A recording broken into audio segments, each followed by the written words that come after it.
Olá, sejam bem-vindos à componente Cálculo Diferencial Integral 1. Meu nome é Jean Paulo dos Santos Carvalho. Vou trabalhar com vocês com essa componente de cálculo, que é uma das ferramentas da matemática que é bastante utilizada em várias áreas do conhecimento. Então vamos dar início a um curso em que esse curso tem uma carga horária bastante pesada, tá?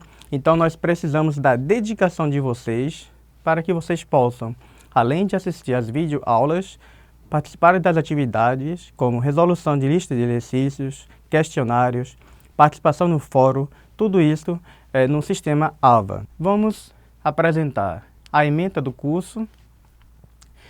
Vejam que é uma ementa relativamente extensa. Nós temos aqui um curso de 85 horas. É um curso muito rápido, tá? Vocês vão perceber a diferença dessa ferramenta cálculo em relação ao que você já tem estudado anteriormente da matemática. Então, a ementa do curso que nós vamos trabalhar é a seguinte: o limite e a continuidade de funções reais de uma variável real. Variável real, por quê? Porque também existe o cálculo em variáveis complexas. A derivada de funções reais de uma variável real, tá? Os extremantes de funções reais de uma variável real e polinômio de Taylor. Faço aqui uma observação em que nós temos um livro-texto que vai estar disponibilizado para a turma no AVA, tá? Sendo que o livro-texto ele não contempla esse tópico, polinômio de Taylor. Então, eu produzi um material que também está disponível no AVA para que vocês possam estudar o polinômio de Taylor. Problemas de otimização, o cálculo de primitivas de funções reais, notação de integral definida e cálculo de área, o teorema fundamental do cálculo e, por fim, integração pelo método da substituição.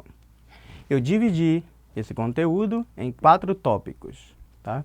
Onde em cada tópico vai estar disponibilizado lista de exercícios e questionários para vocês praticarem, já que a disciplina de matemática, em geral, requer bastante treinamento. Então, vocês irão fazer os exercícios que estão disponíveis e questionários no AVA. Lembrando de participação também no fórum para tirar as dúvidas. Inicialmente, vamos falar um pouquinho do cálculo, né, a parte histórica do cálculo, já que é uma ferramenta que é bastante demandada por diversas áreas do conhecimento. Então, o cálculo é uma expressão simplificada, adotada pelos matemáticos quando estes se referem à ferramenta matemática usada para analisar qualitativamente ou quantitativamente variações que ocorrem em fenômenos que obrigam uma ou mais componentes de natureza essencialmente física. Ou seja, o cálculo ele é uma ferramenta tão poderosa que nós podemos avaliar diversos fenômenos físicos, mecânicos, naturais, ciências sociais, de forma que ele nos possibilita analisar isso, por exemplo, através de equações, né? A gente vai derivar, aprender a integrar equações, temos uma forma analítica fechada, mas também podemos resolver problemas onde a gente não consegue ter uma equação fechada, uma equação analítica para resolver determinado problema. Mas existem teorias que a gente pode analisar determinados fenômenos sem ter que resolver todo aquele problema. E mais ainda, existe também a parte numérica, em que a gente faz utilizando computadores para fazer integrações numéricas quando a gente não tem uma solução analítica, por exemplo. O cálculo começou já no século XVII. Então, eu vou falar aqui de poucos matemáticos físicos que contribuíram com o cálculo, sendo que existem grandes outros pesquisadores também que ajudaram a criar essa poderosa ferramenta que é o cálculo. Então, na época do surgimento do cálculo, teve 4 problemas básicos iniciais. Um deles, a determinação da reta tangente a uma curva em um determinado ponto desta. Então veja, calcular uma reta que é tangente a uma curva. O que isso implica, né, na matemática? Mas vamos falar um pouco mais disso adiante, mas isso aqui foi onde começou a surgir a ideia do cálculo. Determinar o comprimento de uma curva. Nós conhecemos o círculo, né? Se a gente corta aqui o círculo, a gente abre um círculo, forma uma linha reta, e a gente sabe calcular o comprimento de um círculo, né? Já foi provado, tudo bem simples. 2πr, comprimento do círculo. Mas nós temos curvas bastante complexas. Como calcular o comprimento dessas outras curvas? Né? Determinar o comprimento de uma curva, da área de uma região e do volume. Sabemos calcular a área da geometria euclidiana plana, cálculo de volumes. Por exemplo, aqui essa sala, a gente pode calcular o comprimento, a largura, vezes a altura. A gente calcula o volume dessa sala, o que a gente pode, por exemplo, colocar aqui dentro, né? Mas existem regiões que não são perfeitas, como um retângulo, um quadrado, um triângulo. Temos regiões complicadas que a gente não sabe calcular a área. Então surgiu a necessidade de criar novas teorias para que a gente possa resolver esse tipo de coisa. Determinação de valores máximos e mínimos. Eu posso querer, por exemplo, maximizar alguma coisa, lucro. Nós queremos maximizar, né? Queremos minimizar outras coisas, como construir, sei lá, um muro, uma cerca e gastar menos recursos. Então a gente quer minimizar o custo de energia, água. Então esse cálculo possibilita a gente fazer essas coisas. Tá? Sei lá, a gente quer analisar a distância máxima e mínima de um corpo celeste, de um planeta, de uma estrela, né, de uma lua. Ou ainda, como fez Galileu, o lançamento de projéteis. Eu quero lançar um projétil que tenha um alcance máximo, então eu preciso maximizar. Então, devido a esse interesse, nós temos aí a ferramenta cálculo para fazer esses ajustes. E mais, nós temos um objeto se movimentando. Ele vai percorrer uma distância, né, gastar um intervalo de tempo. Então, nós podemos calcular, por exemplo, a velocidade naquele instante, que a gente vai chamar de velocidade instantânea. Ou seja, você está dirigindo um carro, o velocímetro está marcando ali 80 km por hora. Então, naquele momento, a gente diz que ali é a velocidade instantânea. Vocês aprenderam no ensino médio a calcular, por exemplo, a velocidade média. Aí você precisa de um intervalo de distância, inicial e final, e o tempo que você gastou neste percurso. Mas, no ensino médio, você não aprende a calcular a velocidade em exato momento, naquele exato instante. Então, o cálculo vai nos fornecer isso também. Então, se eu tenho, por exemplo, uma forma que me dá a distância que o carro está percorrendo, o objeto está percorrendo, através do cálculo eu posso calcular, por exemplo, a sua velocidade e a sua aceleração. Agora, o contrário.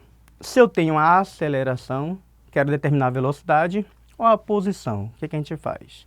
Então, o cálculo tem essa belíssima ideia que a gente vai estudar aqui, que é a derivada e a integral. Ou seja, se a integral leva da posição, a derivada leva da posição até a aceleração, derivando duas vezes, a integral que a gente vai estudar neste curso também, ela vai fazer o processo contrário. Vamos integrar a aceleração duas vezes e encontrar a equação da posição. Um dos primeiros matemáticos que perceberam essas coisas, que começou a criar o cálculo, é o grande Isaac Newton e Leibniz. Então eu vou comentar um pouquinho a respeito desses dois pesquisadores que muito contribuíram para o cálculo. Isaac Newton viveu aqui entre 1643 a 1727, aí no século XVII e século XVIII. Então, ele percebeu, com a ajuda do seu professor também de matemática na época, que derivada e integral são os inversos uma da outra. Ou seja, o que a derivada faz, a integral desfaz. Então, essa ideia pôde resolver diversos problemas da natureza. Com isso, Isaac Newton foi desenvolvendo o cálculo. Ele conseguiu, por exemplo, provar 3 leis de Kepler. As leis de Kepler são as leis que regem o sistema planetário hoje. Então, Kepler determinou as 3 leis empíricas com observações do céu, né, feitas por Tycho Brahe durante 20 anos de observações. Então, Kepler conseguiu deduzir essas leis empiricamente, mas não tinha ferramenta, não tinha matemática para fazer as provas.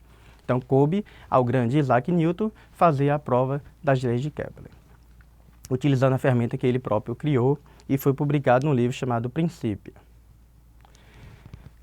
Independentemente de Newton, Leibniz também criou o cálculo diferencial.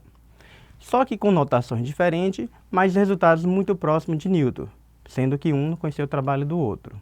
Naquela época, era muito difícil você ter acesso a trabalho de outros pesquisadores. Não é como hoje que nós temos essa tecnologia em que as coisas fluem muito rápido. Porém, Leibniz ele foi mais feliz do que Newton na sua notação. Então, hoje a gente usa bastante a notação no cálculo diferencial integral, a notação de Leibniz. Então, devido a Newton e Leibniz, os primeiros conceitos do cálculo consolidou-se. E aí nasceu essa poderosa ferramenta que vocês vão estudar neste curso e eu espero que vocês tenham muito proveito dessa ferramenta. Tá? Não dá para deixar de falar também de Cauchy. Tá? Cauchy viveu também entre 1789 e 1857. Ele era um matemático com muito rigor, formalismo. Então, vocês vão estudar limite, vocês vão ver lá a notação formal, a definição formal de limite. E essa definição formal de limite foi devido a Cauchy, que também muito contribuiu para a notação do cálculo diferencial integral. Vocês observaram que na foto dos pesquisadores, nós temos aqui o link em cada slide que já passei, em que vocês devem, quem tiver interesse em estudar a parte histórica do cálculo, consultar esses links, onde vocês vão encontrar muito mais do que o que eu falei aqui a respeito desses e outros pesquisadores que muito contribuíram para o cálculo. Então, por fim, daí nasceu, né, o cálculo motivado por alguns poucos problemas abstratos, né, como eu acabei de comentar com vocês aqui, aqueles 4 casos. Mas vejam, a sofisticação dessas ideias foram tão importantes que fizeram com que ele se tornasse hoje assunto fundamental em diversas aplicações. Aqui nós listamos algumas e ainda existem outras áreas do conhecimento.